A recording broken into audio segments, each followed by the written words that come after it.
Welcome to the Get Offset podcast. My name is Emily. And my name is Andrew. And it is too early and I have not had enough coffee. I'm on my first cup of coffee, but I got to sleep in a little bit this morning, so I'm feeling great. Oh, I had a show last night.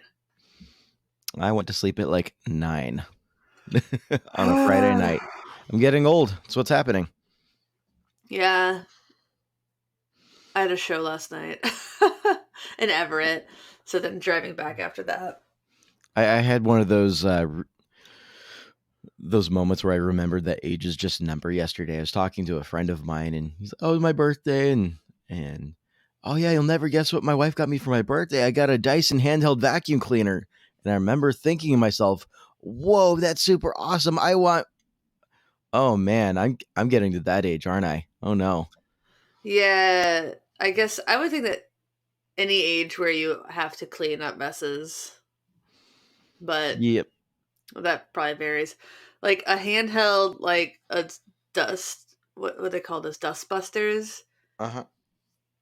Yeah, those are neat.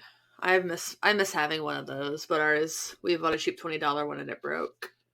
Yeah, I think I splurged for the $35 one, and it has a hard time picking up cat litter. Oh, So, what's the point? What is the point? What's the point even? I know. That's like 80% of what I would use it for. I was doing a typical dad thing earlier this week, and I was organizing my toolbox and trying to sort out screws and stuff and pull out all of the miscellaneous plastic that had fallen to the bottom and remnants of used zip ties and all that. And finally got to the bottom. There's just a bunch of dirt and debris. And I'm like, oh, I'll just go grab the handheld vacuum. I'll just go clean this right up. Yeah. Didn't work so well. It didn't work so well. And then I felt like, one, I'm turning into like mega dad, and two, I'm not even doing a good job at it. So need to step up my mega dad game. Yeah. Yeah, I just cleaned up the house a bit because my mom's in town and she Aw. stayed with us last night. So just making sure that the house wasn't a absolute sty, which is how it usually is. Whatever, I'm busy. I don't want to spend all my free time like organizing and cleaning and crap like that. No, that's fair. That's very reasonable. Well, it's really annoying when so I had a show on Tuesday, Wednesday it was like a one-off thing. And this is why I need to have the advancing in my hand. I just can't rely on somebody for a show to just tell me the things. And I need to push back for some shows, especially when the front person or the organizer is just a little less experienced with shows. Because we were told that call time was 5, like load-in time was 5. And me, usually I'm like, okay, that means don't get there before 5. Yeah. So then she said that we were sound checking second, but didn't say when the sound check was. And she estimated we'd be sound checking at 5:45. It's like, okay, well, I guess I'll get there at 5:15. So that was a mistake. And it looks like everybody made the same mistake because I think everybody was getting the information from the same person. Because I've never seen so many musicians in a spot. There were 4 bands on the bill, and one of the bands had 8 members. Ooh. I'm like... Was it a ska band? No. It was like a woman, a singer-songwriter with a very, very, very strong voice. But I'm like, you have 2 guitarists, you're playing guitar, you have a drummer, you have a bassist, you have a violinist, you have a cellist, and then you have somebody playing banjo and keys. Like that for like a 30-minute set. I was like, oh my gosh. That's just too many. That's so much. That's so much for the show. So much. I could see that kind of like grouping being really cool, but you better tip your sound guy a hell of a lot more. Yeah, that was a lot. And just like, it's a big stage that we were playing, but because there was like amps from 4 bands on it, it was a nightmare. We had like no space by the time like us, the first band, is up there. And then by the time we sound checked, it was 7:15. Didn't realize we were going to sound check at 7:15 until 6:45 because again, we were told that the headliner was going to sound check and the first band was going to sound check and everyone else was getting line checks. But then the sound person, probably because she saw that there was an 8-person band up there. It was like, we can't line check this. They have to have everything up there now. And we ended up checking at 7:15, and then we were on at 8. I was like, I've missed my dinner window, and I was so hangry and so pissed.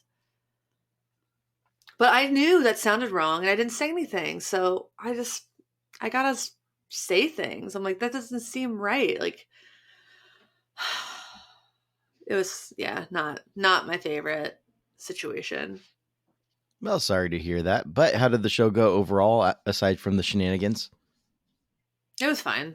I mean, it was the only show I'm playing with that particular group, just because I don't have time for it.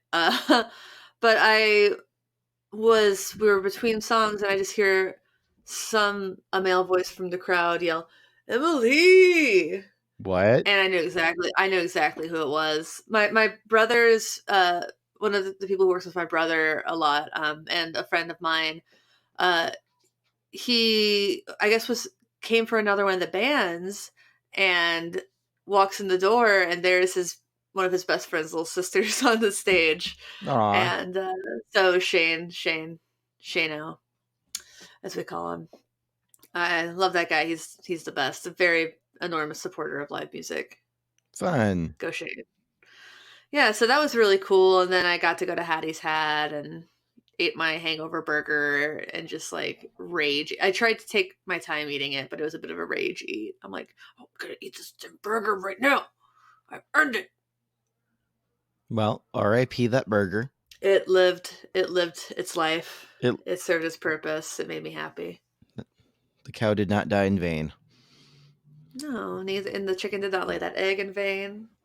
The bacon was not sliced from a belly in vain. Wow, we're really getting all of the animals on Old MacDonald's farm. Yeah, that's true. I guess that's why they say Old MacDonald had a farm. Yes. Well, I made an effort this week to regain, or at least live vicariously through myself for once, a little bit of youthful spontaneity. And I was about to go to sleep. I think it was Tuesday night, and I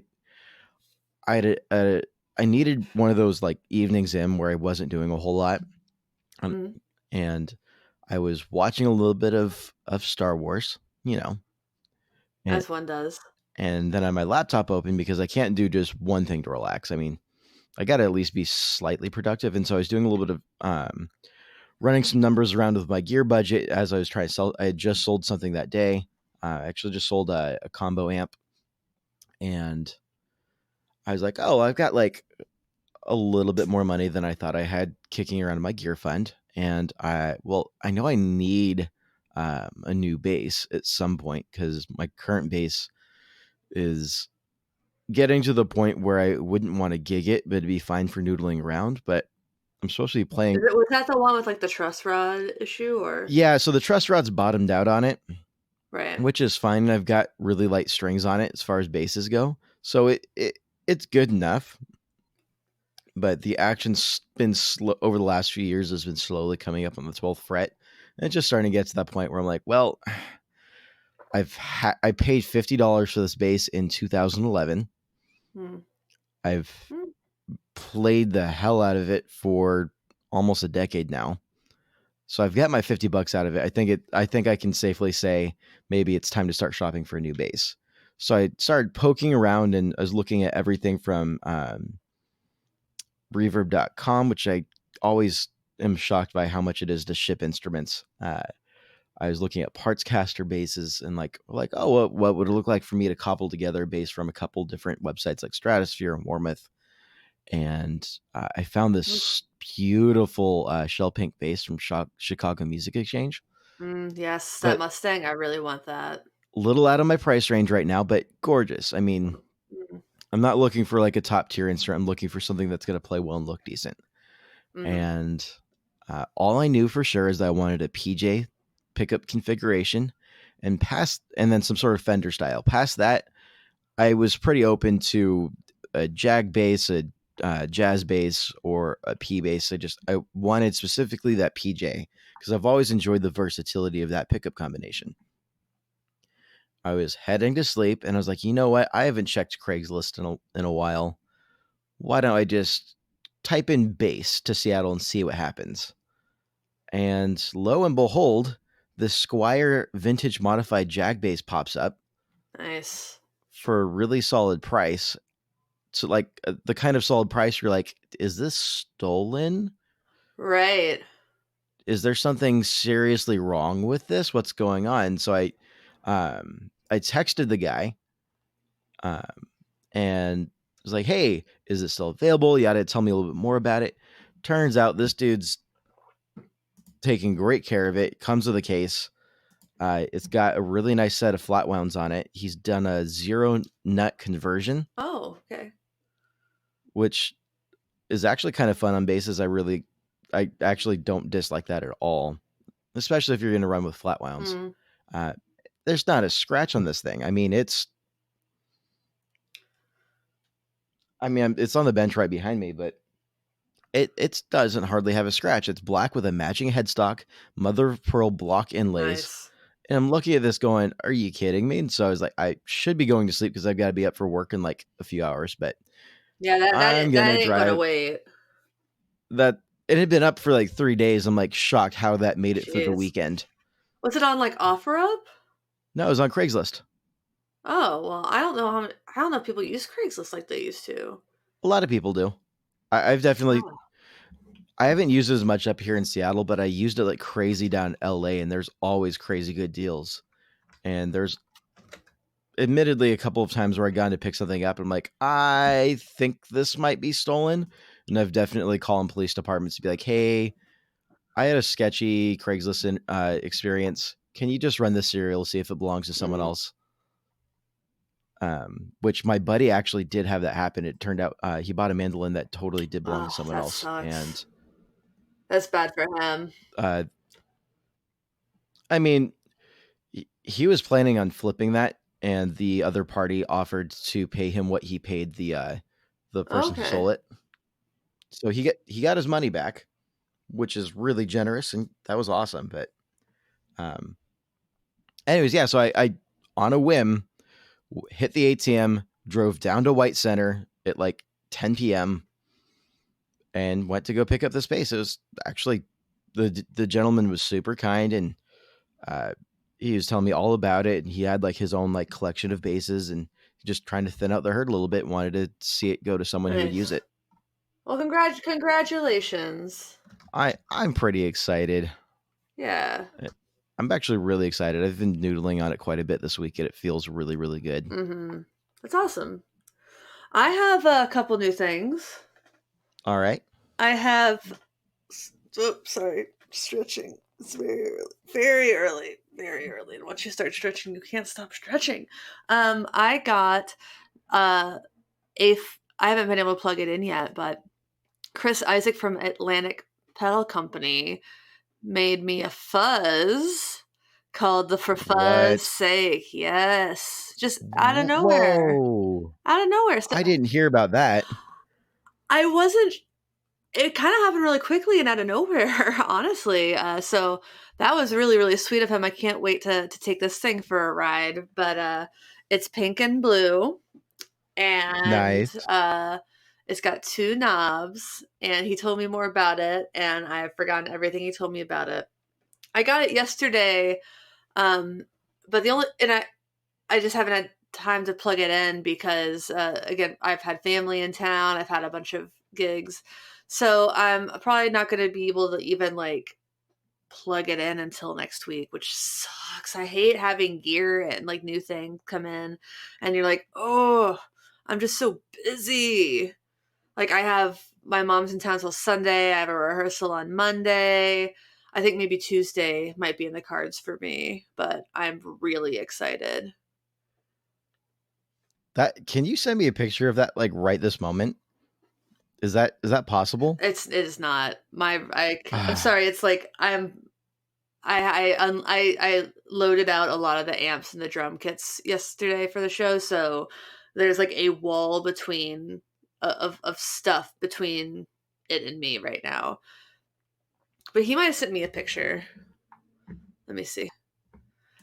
Uh I can't believe I didn't hear about this sooner. I'm blown away. This is I've awesome. been super bad about like communicating this year so far. It's been not my proudest thing. I've just been very like I don't know how to talk anymore. Oh, here's a picture. Forward picture to Andrew. I also got the Chase Bliss mood though, but we can talk about the Atlanta Pedal Company pedal more. Yeah. Whoa. And an Dude, accident. that faded sparkle is sick. It's so cool, yes. I agreed. I I don't agreed care, with it's him when sick. he sent me pictures like, I've messed up. I'm like, I like it. No, that's what Bob Ross likes to call a happy little accident. Oh wait, sorry, that's what my parents called me. Whoops. Ouch. I kid. That's like a little bit like the what do they say, the pot calling the kettle cast iron. Yeah. Okay. Nice. So I'm really excited about that pedal. I got the Chase Bliss mood finally, and oh my gosh, it's everything that people said it is inspirational. It like I thought I would get it and like not quite Hashtag mood. understand how people would use it in a live setting that wasn't like ambient music. But after playing it, like, no, I get it. This Right. pedal, I can see using it for my main band gig several times.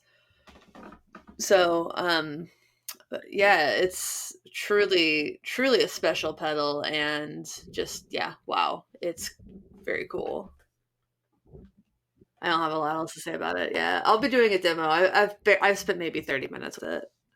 Man, I think I'm just hungry right now because now I'm just thinking of like you said cast iron and I immediately went to steak, and then I said hot diggity dog, and subconsciously I was thinking back to the chili dogs that I had for Yeah, Super we're Bowl, having a and big now I'm family just brunch like, at 10:30, so I food. just had split an English muffin with my mother, and because I wouldn't have made it through this episode. I'm like I'm just really hungry and grumpy and tired.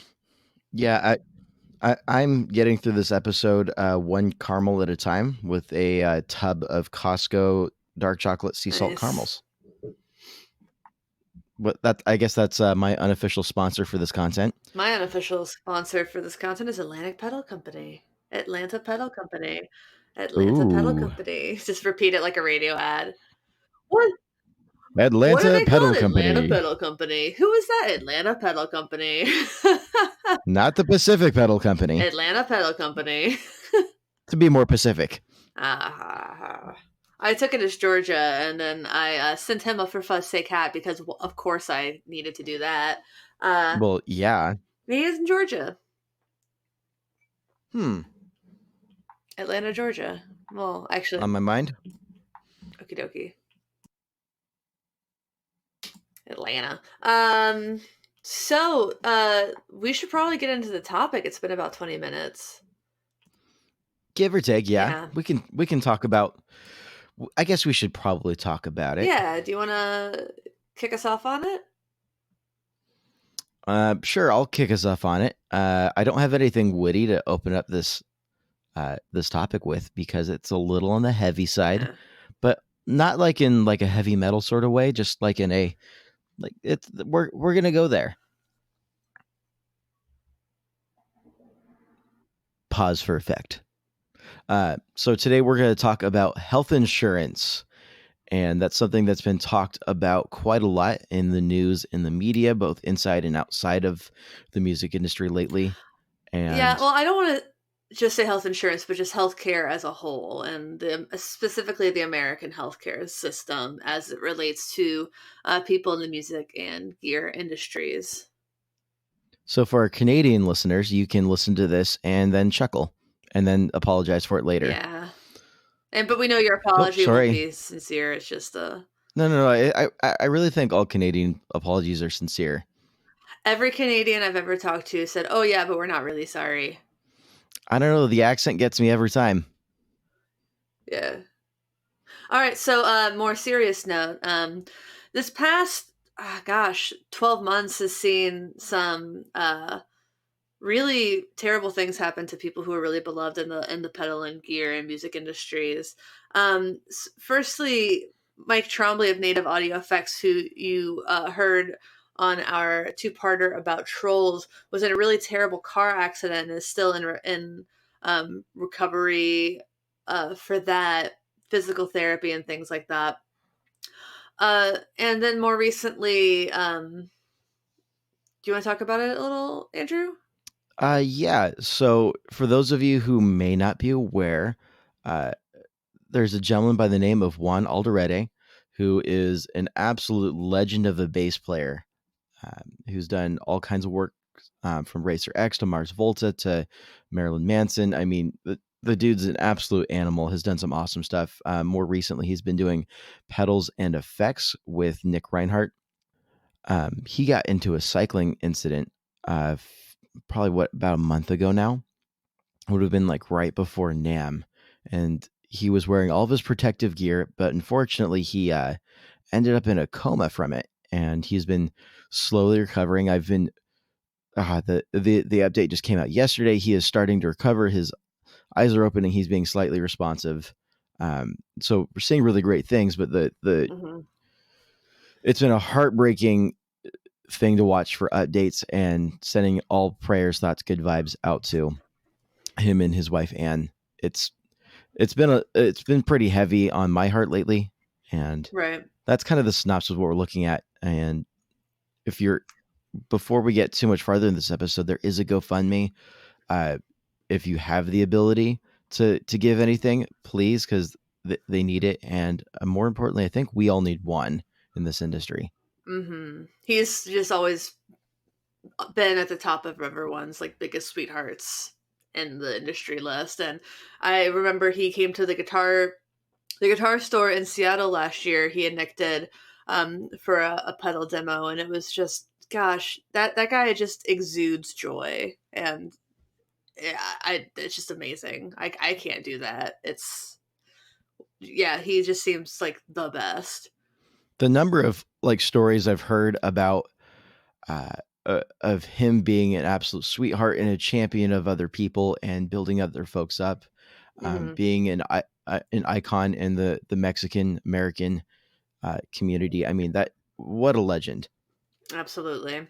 Yeah, so I'll link to the GoFundMe's for Mike and Juan in the show notes. But that kind of brings us to this idea of and why I what Andrew said, health insurance, and why I wanted to say healthcare as a whole in America. It's because while I personally do love seeing communities gear up and give money to people who need it for their health care, um, it sucks so hard that we don't have a system in place that just takes care of people. As far as I know, Juan had health insurance. As far as I know, Mike had health insurance. But these costs, even with health insurance, are outrageous, and it's heartbreaking that in this developed nation, especially people who are self-employed, like most pedal builders and musicians, like health insurance is so expensive to have, and then when you have it, it doesn't take care of the things that you need it to take care of. I mean, I've been in instances where I've been, as somebody with a 9 to 5 and what I thought was very good health insurance, went to a hospital that was covered under my insurance, only to find out that a couple doctors poked their heads into the room who weren't on my insurance. For some reason, this hospital would hire and bring in people that weren't covered under my insurance, and I was hit with $1,000 bill for something that should have been covered, and I couldn't I couldn't get them to lower it or change it. And I remember asking them, am I supposed to ask every doctor who pokes their head into my room, are you under my insurance? And of course the representative for my health insurance company said no. Like, so what are people supposed to do? It's a lose-lose situation in healthcare today. And I thought it would be a good opportunity, uh, now that I've done my little soapbox, to talk about. Well, I know that Andrew, that you want to talk about your experience with different types of healthcare, because that's something that you have on a personal level, and then we could talk about options that do exist for, especially for musicians in the world, in terms of getting better healthcare. Yeah. So, I mean, and just to pitch in for my analysis of what I kind of see as an issue is someone who tends to be overwhelmingly idealistic, and I tend to be someone that looks at something and says, "Oh, that's a problem. I wish we had a way to fix it," and kind of just not leaving it there. But that's kind of my first gut, and so my first gut reaction. So I look at the state of healthcare and I go, "Ah, man, this is really kind of a bummer because I feel like there's not really a good option for people, even if they're doing their best and doing what they can." And that kind of just puts me in a very um, almost like a helpless kind of state of mind. Yeah. And I I I I won't sit here and claim that I've got any sort of answers for what should change with the system. All I know is that something's got to give. This is it, again, coming from a very idealistic point of view, but for a little bit of background for where I'm coming from on the issue, uh, I grew up as a military brat, which means I grew up with government funded health insurance my entire life. And I've had some good experiences and I've had some bad experiences. And what I can tell you is specifically, I've never, while I was on TRICARE, which is the military health insurance, I never had to wonder, should I seek treatment or is this going to jeopardize my ability to pay rent, pay my tuition money? And I know that my adult experience with TRICARE was limited. I only had it through college. Uh, so the only a few years of my adult life, but those were some years where I had a lot going on financially, was trying to pay my own way through college. And I mean, having that sort of security meant I could focus on the other things in life. And the couple of times I actually three times I ended up in the ER in college. Whoa, uh, buddy. yeah, completely different stories for another time, but they were medically necessary. And I didn't have to worry about not being able to make my tuition money, having to drop out of college for stuff that wasn't in my control for these medical emergencies. And I can tell you that when I graduated from college and got married, that was kind of a double whammy that disqualified me for staying on military health insurance. That was a completely rude awakening for me. Um, Realizing that, oh my goodness, like I don't really have great options. And oh, it's not during the enrollment period. I can't just sign up without my employer. And why do I have to be employed to sign up for this? And I, but only some employers, especially for entry level positions, offer that kind of any sort of healthcare. And even the ones that do, it's usually not good healthcare. And it's the last few years has been a ridiculous journey of a wake up call trying to figure out what it looks like to navigate the system in the US. And I understand that there are parts of adulthood where you just got to deal with, you got to figure it out, suck it up and do it, because that's what you got to do to um, take care of your duties to society and to be able to take care of Hmm. your family. I get that. I'm not trying to say that, oh, I'm lazy, I shouldn't have to take care of anything. But for reference, I have been working hard my entire adult life. I've had a job since I was 13 with very few, very short lived stints of unemployment. And I found myself being told that I needed a medical, I had to have heart surgery, and I had to put that off several years until I had better health That's insurance. insane. That's And terrible. it wasn't it wasn't a procedure that was gonna immediate like, if I didn't get it, wasn't gonna immediately kill me, but it was gonna have health ramifications. It did have ramifications for my day-to-day living, and I had to live with that condition until I could, um, get surgery.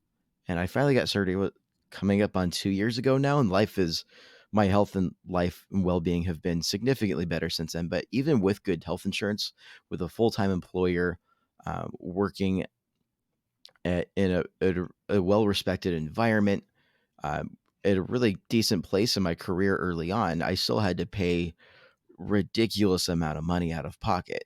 even with like the best health insurance that my Right. employer offered. Even if you have a low deductible, that doesn't mean that it doesn't mean that that's your max out of pocket, because sometimes that, like, if your deductible is $2,000, your max out of pocket can still be a lot more, and then I'm sure they'll still find ways to make you pay more money on top of that. Well, right. I mean, I did a few couple months ago. I'm trying to think. This last fall, I was still getting bills for it. Um, and it's been a ridiculous process. And I'm not saying this is a sob story. No.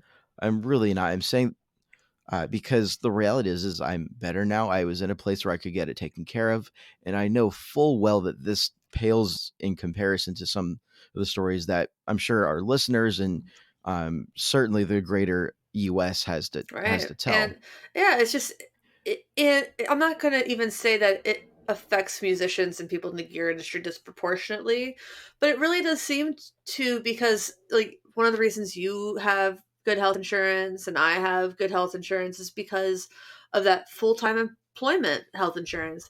And then so many Mhm. people, as I said, are self-employed. I just was reading a story on Twitter yesterday that this tour manager, her doctor said, you need this knee surgery. You need this knee surgery. She's on her feet all the time. She's, everything from club tours to stadium tours. That's her job. And she has to be on her feet. Right. And her doctor said, you have to have the surgery. 2 days before the surgery, her health insurance comes back and says, we don't think you need it. Like, the health insurance is saying they know more than the doctor who's actually seen her. They say, "Oh, it's not medically necessary." Like, who are you to say this? Right. But Right. yeah. So it's gonna suck. Like, health insurance is it's not great right now. There are options for people who are in the music industry. Uh, Yeah. Yeah. Yeah. So we let's spend a little. Can we spend a little time on that? absolutely. I don't want to get too far into the stakes of like, oh, like this is how awful things are, because I'm sure we could talk for hours about what the issue is. I think we've pretty well established that we've got at least an issue in terms of stability, guarantee, any sort of reassurance that any of us will be taken care of, even with Yeah, a solid day job. And for those of us in the industry who don't have that to that level, you be as responsible as you want. And all it takes is a bicycle incident, and we've got a GoFundMe going, and I'm happy to do what I can to with my financial resources to help Juan, and it's a to do beautiful. what I can to Yeah, help. it's a beautiful thing to help others. Absolutely, I'm not trying to discount that whatsoever, No, but but we're just saying, like, that it shouldn't be there's that necessary. level of heartbreak, and certainly that level of, at least in an idealistic sense, of I want the folks in this industry to be taken care of. I want the folks in this industry to live and be healthy, and to try and support them, because I love all the folks in this community, Mhm. and I want to see us all thrive. No. So, options. I'm going to start with a local organization that I think is really cool. It's local to Seattle. It's called SMASH, which stands for Seattle Musicians Access to Sustainable Healthcare. Um, and it talks about. So this is a kind of a new organization. I think it's only a couple years old. Um, I think actually it's kind of coincidental. When Juan and Nick were at the guitar store, Smash was there discussing what they do. And so they try to, I think it's kind of small enrollment still, but they look at the unique health concerns musicians face, such as taxed hearing and vocal cords, repetitive motion injuries, um, and things like that. And they have uh, health and dental care that they offer. And so it's like they have these hearing clinics that they do with the University of Washington, speech and hearing services. So you can set up pre screenings through them. There are some dental services you can take advantage of. Smash members can have access to low and no cost preventative um, dental care, and then just general preventative health care with some nonprofit health clinic groups. I guess the examples of that here are Neighbor Care, Health Point, Country Doctor, and a few others. And then Smash subsidizes preventative health care visits and associated labs. Oh, that was a link to open up an email, which is not what I meant to click.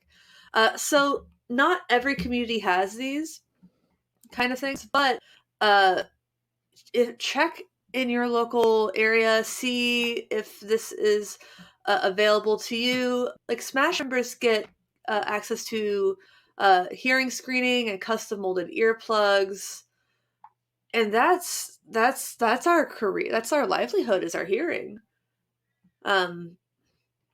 So check that out if you're in Seattle. If you're not in Seattle, look to see if there's anything similar in your neighborhood or city. Let us know. We'll help share that.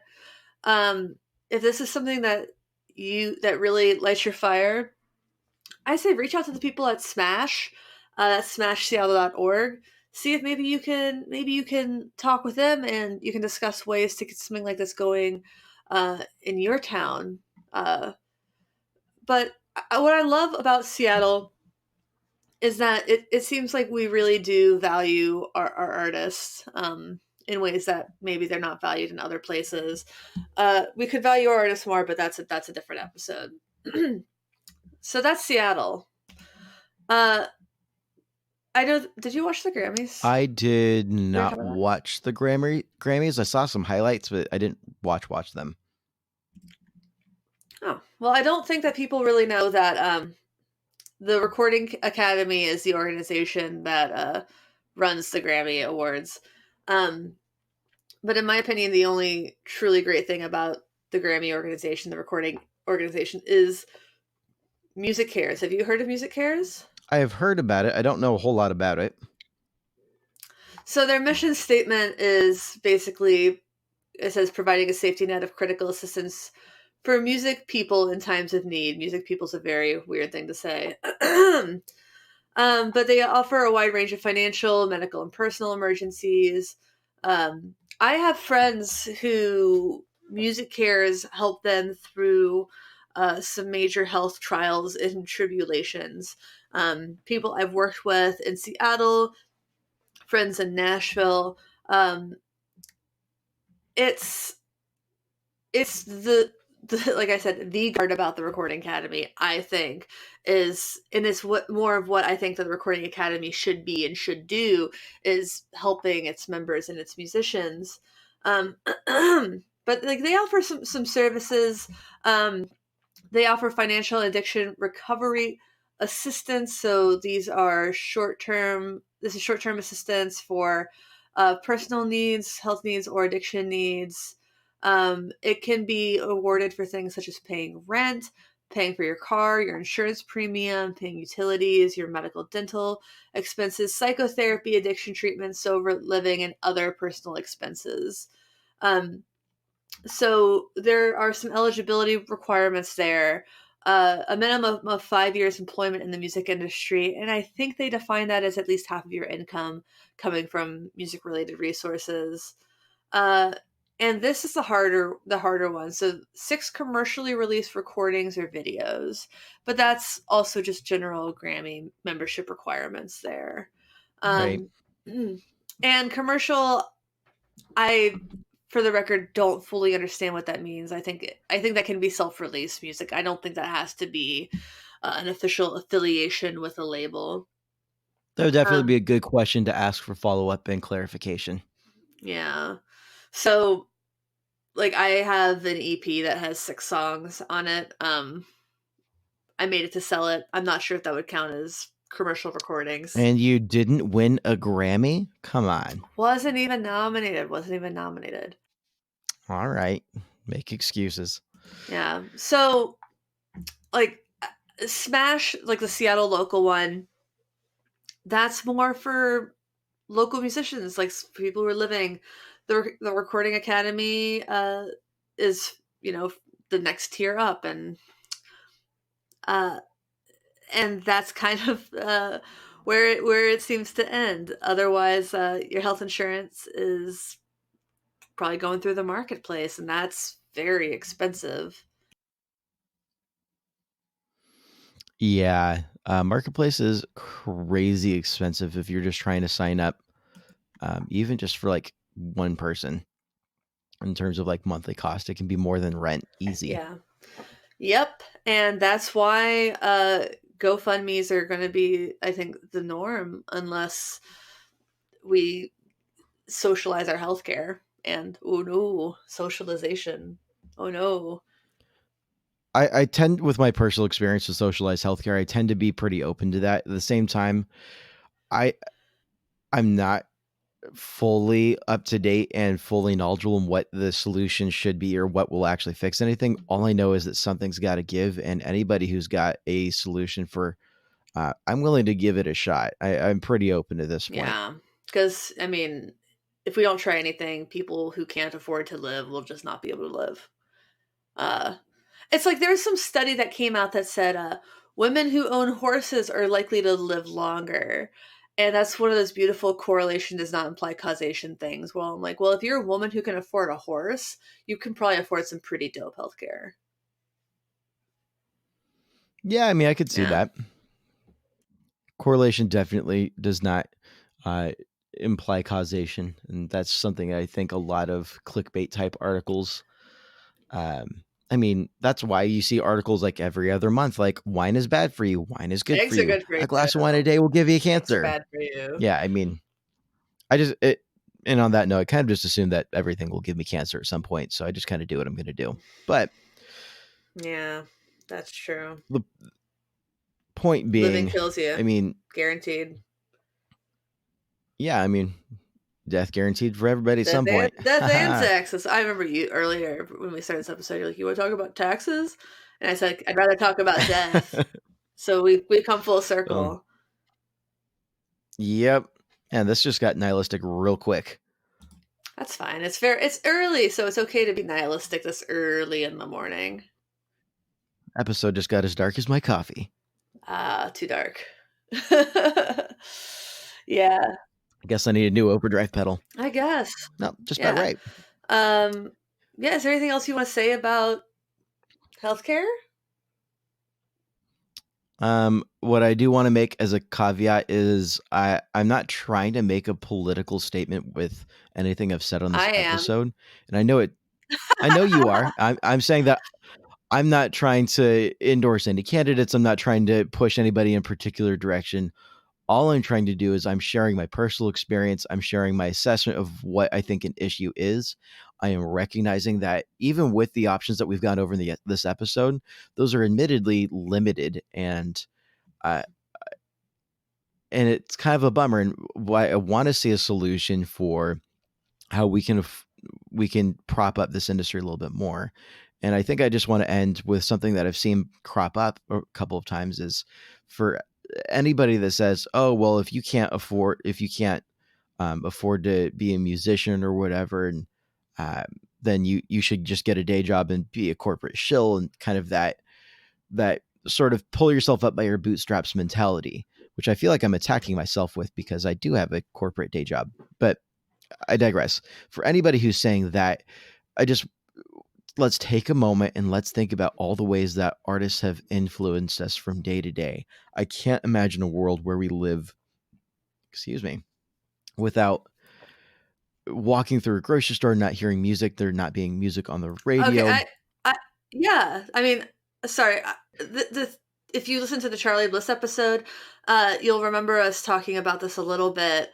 But basically, like Andrew, you and I haven't talked about this. My thought is that if you are the kind of person who says like, "Oh, if you can't afford to be a musician, then you should just give up on music," or anybody who says they don't want to pay for art because that really is the root of the problem. If you don't want to pay for Mhm. art, then you don't get to consume art. You don't get to listen to music in the car. You don't get to listen to music in a restaurant. You don't get to listen to music in a shopping center and see how friggin' weird it is to be surrounded by silence all the damn time. You don't get to read books. You don't get to watch TV. You don't get to consume content on the internet. How boring and terrible would your life be? But you just don't put a value on this because it just seems to exist in the ether. And that's so upsetting. And then you say that people, oh, if you can't afford to be a musician, if you can't afford healthcare as a musician, you shouldn't be a musician. Look at Juan. Juan is by all measures a very successful musician. Certainly had health. Mm-hmm. With a 30+ year career that's had all. I mean, he's won Grammys. I And mean, I imagine he there's has healthcare. I imagine it's probably good healthcare compared to a lot of what a lot of people have. And still, this traumatic injury is they need help. And that's insane to me. yeah. I mean, and I'm inclined to 100% agree with that. The only caveat I'd add to that is the flip side being is I don't think that should be a license for people to just be a mediocre musician and still get paid out at tons for it. I mean, it's still like we're not saying that this is a way to excuse people to kind of do what they love for a living. This is very much a recognition that this is a profession. This is something that gives a lot of value to society, and that even people who excel in their craft have a hard time coming up with the means to provide for themselves and their families. I mean, that's where we're starting to get an issue here. I'm not suggesting that your average teenager in the bedroom should be getting paid out $5 a listen by Spotify. No, but I mean, at the same time, there are people who are getting very rich on the work of musicians and then aren't paying the musicians. And I think that, like, if you're a band, okay, so for example, again, Charlie, because we talked about money with Charlie Bliss, the they were selling out clubs. They were doing very well on tour. They've had placements on TV shows. Their music gets played on the radio. Their music gets streamed on Spotify. They sell merch. And at the same time, Eva was like, people think that just because like they see all these Instagram pictures of us getting flown to like Singapore to play shows or whatever, that I'm rolling in it. And she's like, the truth is, I can barely afford to pay my rent. And that sucks. Like, that's because that's successful by every measure of like being an independent musician. And still, it's so hard to make a living. And it's not because people aren't into her art or their art. It's because the systems aren't treating they're not benefiting the people who are actually creating the art. And I think that's good. And I think that gives us a good way to end the episode. Yeah, sorry, I kind of soapboxed No, again. I mean, you had a lot to contribute that soapbox. Yeah, I get very upset when I think about it. Well, and I don't blame you for being so. Both of us have friends in this industry who are directly affected by this. I mean, Yeah, I can think off the top of my head across a list of personal friends and acquaintances that I mean this directly affects. I mean, this is yeah. incredibly relevant for the music industry, and I know it's one of those I don't want to talk about it too much because then it gets political, but to a degree, I'm not sure if this is even political or if it's just trying to speak up and be like, Human this is decency. just like basic human needs here. Yeah, And people can true. disagree with me all they want whether or not that's basic human needs, but I mean, people will say that. People will say that until they're the ones in that position, and Yes. Being going through all of doing everything right on your bicycle, someone can still kill you dead with their car. And that's very personal for me also. That's my absolute nightmare. I've been kicked off of juries because I ride a bike and conveyed that my biggest fear in the world was someone killing me with their car or killing my loved one, my husband, with a car.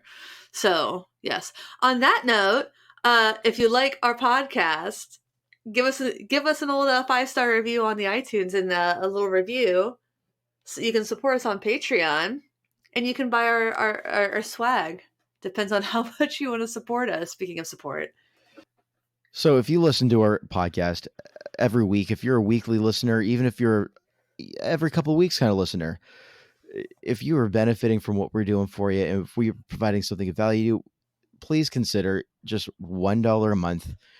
You won't notice the dollar missing, but we will totally notice it. It makes a huge difference for us. We are a relatively low production value podcast. We're trying to do this as responsibly as we can to make the most out of every donation that we get and to be able to pass along the support that we have from the show onto others who need it. So $1 a month, it would make a huge difference for us. Yeah, absolutely. Well said. Well, I think this is where we leave you. So thanks for listening. Thanks for understanding. I'm Emily. My name's Andrew. Goodbye. 1, 2, Bye. 3,